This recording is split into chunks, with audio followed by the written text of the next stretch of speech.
Halo, assalamualaikum warahmatullahi wabarakatuh. Kembali lagi di channel saya Muhiri Kurniawan.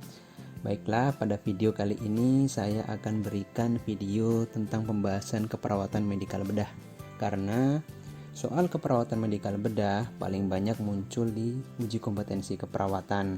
Oke, jangan lupa ya, like, komen, subscribe, dan share video ini. Semoga bermanfaat dan tonton sampai selesai video ini ya. Baik, Assalamualaikum warahmatullahi wabarakatuh. Perkenalkan, saya Indar Dewi. Saya adalah salah satu mentor dari Kompeten. Pada kesempatan ini saya diamanahkan untuk membahas soal keperawatan medikal bedah. Sebelumnya, saya akan memberikan sedikit tips dan trik dalam membahas soal uji kompetensi nurse sebelum masuk ke soal. Jadi, tips dan trik yang pertama adalah kita harus sering-sering latihan mengerjakan soal kom.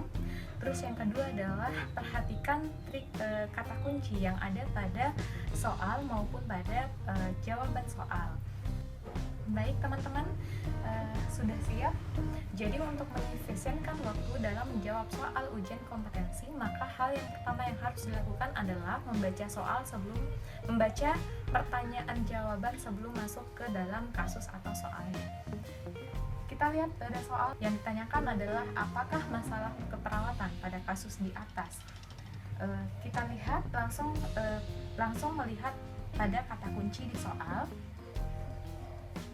yaitu pasien laki-laki umur 44 tahun, TB aktif, ada keluhan sesak, kemudian pernapasannya 28 kali per menit, ada ronghi pada kedua lapang paru, terdapat produksi sputum yang banyak, nafsu makan menurun, IMT 16, dan pasien tampak pucat.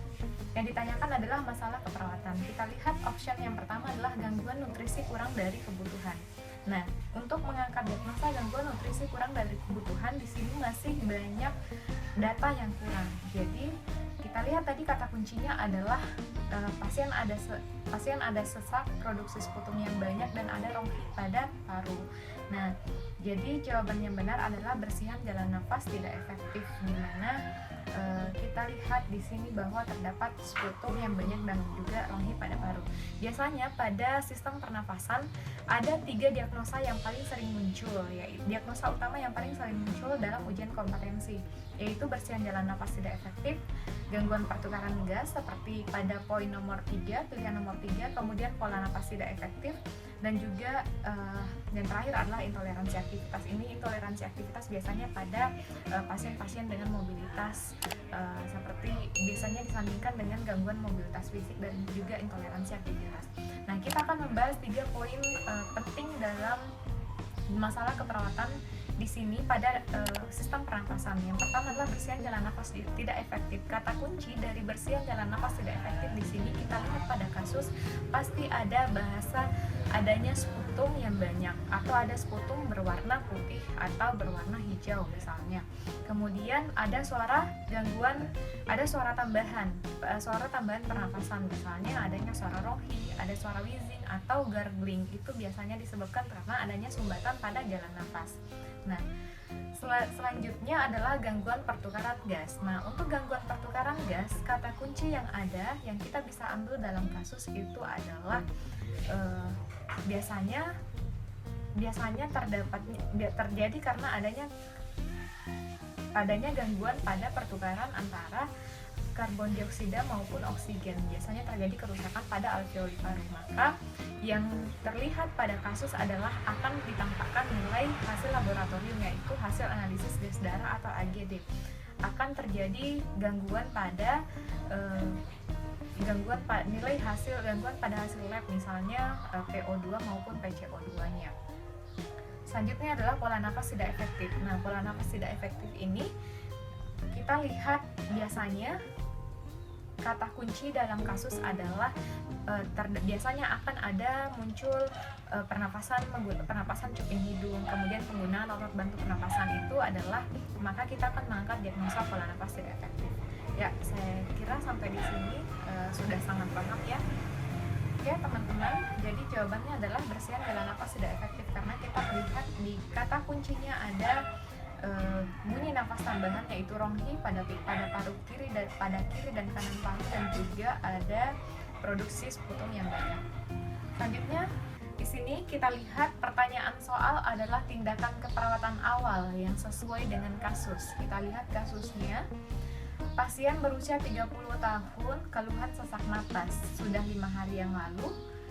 Sulit tidur selama kurang lebih 4-5 jam. Nafsu makan menurun, tampak lemas. Kemudian tekanan darah 110/70 mm raksa, nadinya 75 kali per menit, suhu 37 derajat Celcius dan pernapasannya 28 kali per menit. Kemudian pasien bernapas menggunakan otot bantu pernapasan. Jadi dia menggunakan otot bantu dan juga pernapasan cuping hidung. Nah, kemudian yang ditanyakan tadi adalah tindakan keperawatan awal. Yang pertama adalah memberikan posisi semipolar. Nah, memberikan posisi semipolar ini diberikan pada pasien yang terjadi gangguan pada proses pernapasannya atau oksigenasinya. Maka tadi seperti kasus, kata kuncinya adalah pasien sesak menggunakan otot bantu pernapasan, juga menggunakan pernapasan cuping hidung, dan juga RR-nya adalah 28 kali per menit. Maka jawabannya adalah yang pertama, yaitu memberikan posisi semipolar. Nah, yang kedua, kita lihat jawaban yang lain. Yang kedua adalah mengajarkan teknik nafas dalam. Teknik nafas dalam ini biasanya diberikan pada pasien dengan kondisi nyeri. Untuk mengurangi nyerinya, yaitu diberikan teknik nafas dalam atau teknik relaksasi.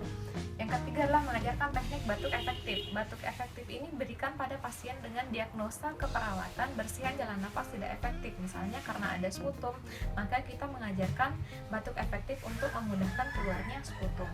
Kemudian berikan lingkungan yang tenang, ini pada pasien yang biasanya mengalami gangguan kenyamanan, misalnya sulit tidur. Kemudian berikan intake makanan cukup, ini pada pasien-pasien yang diagnosa nutrisi kurang dari kebutuhan tubuh.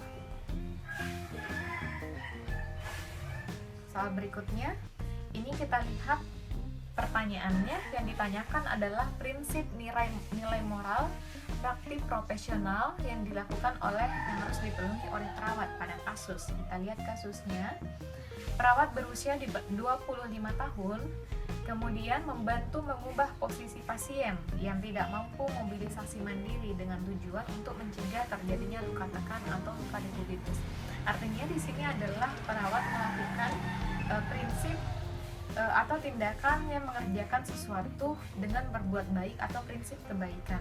Nah, teman-teman di sini kata kuncinya adalah bisa lihat pada pilihan jawaban, jadi harus memahami sedikit bahasa Inggris ya. Nah, yang pertama adalah respect. Respect di sini berarti kita menghormati pasien, begitupun dengan hak-hak pasien. Di sini contohnya adalah pemberian informed consent kepada pasien. Kemudian yang kedua adalah fidelity. Fidelity di sini yaitu menepati janji. Nah, misalnya kasusnya adalah pasien dan juga perawat telah berjanji kepada pasien untuk menemani pasien dalam ketika dilakukan suatu tindakan, maka perawat harus menegakkan prinsip fidelity, yaitu menepati janji, yaitu tetap menemani pasien pada saat dilakukan tindakan. Kemudian yang ketiga adalah veracity. Veracity berarti kejujuran. Nah, contohnya di sini pasien harus betul-betul jujur, kemudian komprehensif dan akurat, atau mengatakan hal yang sebenarnya, misalnya pada pasien HIV/AIDS. Jadi perawat harus memberikan atau menjelaskan informasi bahwa pasien tersebut didiagnosa dengan HIV/AIDS, meskipun itu akan mungkin dengan sedikit mempertimbangkan kondisi perasaannya, dan juga karena itu akan berpengaruh terhadap lingkungan dan juga keluarganya, maka tetap harus diinformasikan. Kemudian beneficence, di sini kebaikan, artinya melakukan hal yang terbaik untuk pasien. Nah, kita lihat tadi kasusnya adalah perawat membantu mengubah posisi pasien untuk mencegah terjadinya luka dekubitus, artinya perawat melakukan beneficence atau kebaikan. Kemudian human dignity, di sini berarti menghargai harkat dan martabat pasien. Sudah paham ya? Selanjutnya kita akan lanjut ke soal perhatikan laptop masing-masing. Kita lihat pertanyaannya adalah, apakah masalah keperawatan yang utama pada kasus di atas? Nah, untuk itu kita lihat kasusnya, langsung mencari kata kunci ya. Jadi yang ditanyakan adalah masalah keperawatan utama. Kata kuncinya, pasien mengeluh sesak, batuk berlendir pada malam hari, pernapasan 24 kali per menit, terdengar ronghi pada paru kiri, produksi sputum banyak, pasien sering terbangun pada malam hari karena batuknya. Kemudian nafsu makan berkurang, nampak pucat dan kelelahan. Hasil pemeriksaan sputum BTA positif dan LED 100 ml per jam. Nah, yang ditanyakan tadi adalah masalah keperawatan utama. Kita lihat pilihan atau opsi yang pertama adalah keletihan. Dari kasus tidak didapatkan adanya data-data tentang keletihan. Kemudian yang kedua adalah gangguan pola tidur.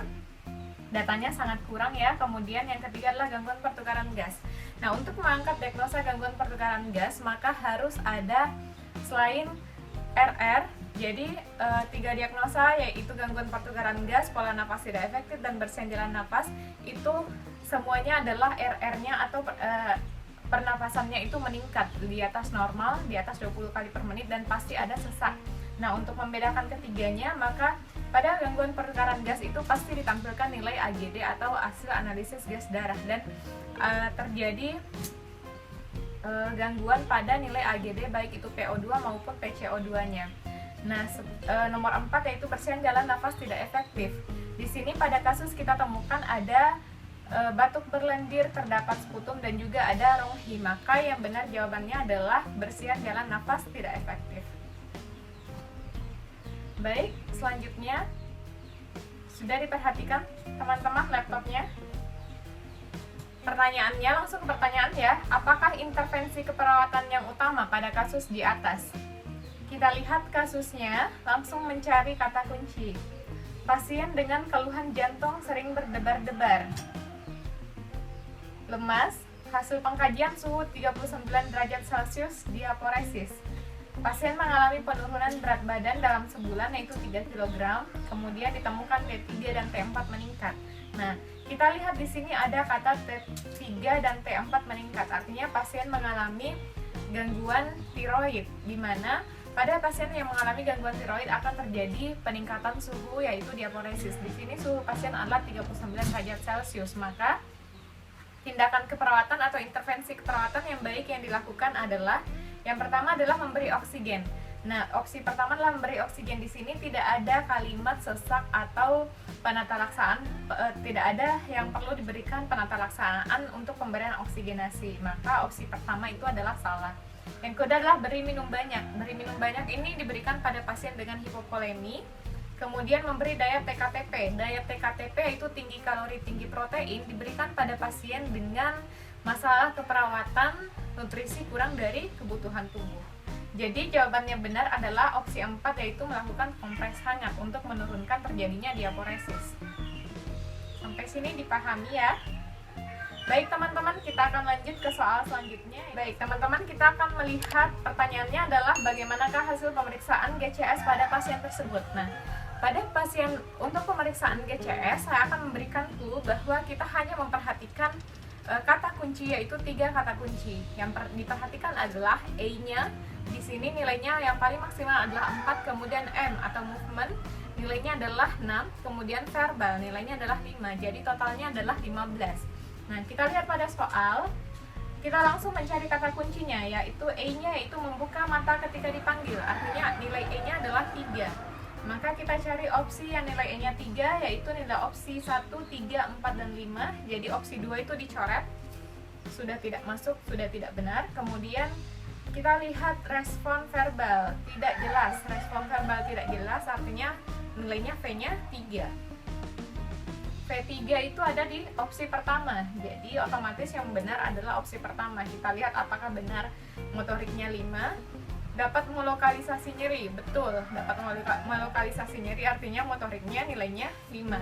Nah teman-teman, untuk menghitung nilai GCS, saya akan sedikit menjelaskan bahwa GCS itu ada 15. Untuk A, kita hitung A-nya itu ada nilai totalnya ada 4. 4 artinya matanya membuka secara spontan. Kemudian nilai 3 ini mata terbuka ketika pasien diajak berbicara atau responnya dengan bicara. Kemudian mata terbuka dengan respon nyeri itu nilainya 2 dan tidak ada respon sama sekali nilainya 1. Baik, kita pindah ke motoriknya. Nilai motorik yang paling tinggi itu adalah 6. 6 ini nilainya yaitu motoriknya itu mengikuti perintah. Misalnya ibu tolong diangkat, silahkan coba angkat tangan kanannya, maka ibunya angkat tangan kanan, itu nilainya 6, artinya mengikuti perintah.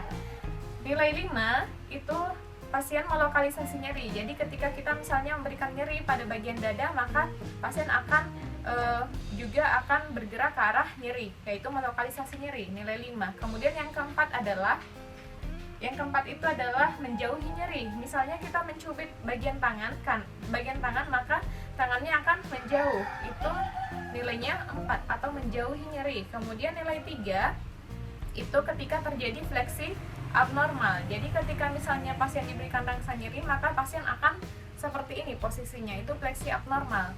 Kemudian nilai 2, pada bagian motorik nilai 2 itu pasien akan ekstensi abnormal seperti ini. Kemudian nilai 1 tidak ada respon sama sekali. Baik, kita lanjut ke bagian verbal. Verbal itu nilai totalnya adalah 5. Pasien ketika nilainya 5, yaitu orientasinya baik, ketika ditanya nyambung. Kemudian nilai 4. Nilai 4 ini adalah jawabannya kacau. Jadi pasien ketika ditanya itu dia bingung dengan jawaban yang diberikan. Kemudian nilai 3 ini pasiennya meracau, jadi ada kata yang keluar dari mulut tapi tidak membentuk suatu kalimat. Kemudian nilai 2, pasien mengerang. Jadi ketika pasien mengerang tidak jelas terdengar apa yang dikatakan, itu nilai GCS-nya verbalnya 2. Kemudian tidak ada respon sama sekali, nilainya 1. Ya, sampai sini dipahami ya. Baik, kita lanjutkan ke teman-teman. Diperhatikan yang ditanyakan adalah apakah tingkat kesadaran pasien pada kasus di atas. Nah, kita lihat langsung kata kuncinya adalah pasien masih dapat. Jadi kita lihat pada kalimat ketiga, pasien masih dapat dibangunkan dengan rangsangan yang kuat, namun kesadarannya segera menurun kembali. Artinya pasiennya ngantuk ya. Pasien ngantuk dalam hal ini adalah tingkat kesadaran GCS-nya. Nah, dalam hal ini artinya somnolen atau ngantuk. Nah, baik, saya akan membahas. Jadi jawaban yang tepat adalah opsi 3, yaitu somnolen. Saya akan membahas mulai dari opsi 5, itu kompos mentis. Kompos mentis di mana GCS-nya adalah 15.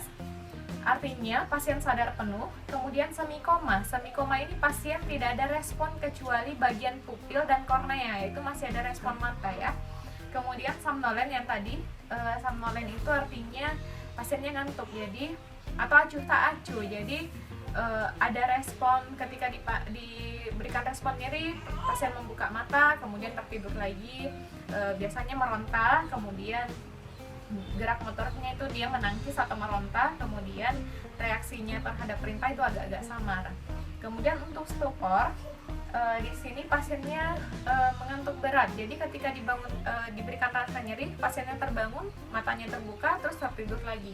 Kemudian koma di sini tidak ada respon sama sekali, tapi pasien masih ada nadi dan pernapasan. Baik, selanjutnya 4 yang ditanyakan adalah apakah tindakan awal yang paling tepat pada kasus di atas. Jadi tindakan awal. Nah, teman-teman, di sini kita lihat langsung mencari kata kunci, yaitu pasien diinstruksikan untuk dilakukan pemasangan kateter pada kalimat terakhir. Nah, teman-teman, untuk melakukan pemasangan kateter, maka hal pertama yang harus dilakukan adalah opsi 3 ya, persiapkan alat pemasangan kateter. Jadi saya pikir di sini sangat jelas jawabannya. Baik, sampai di sini teman-teman. Salam sukses untuk ujian kompetensinya. Assalamualaikum warahmatullahi wabarakatuh.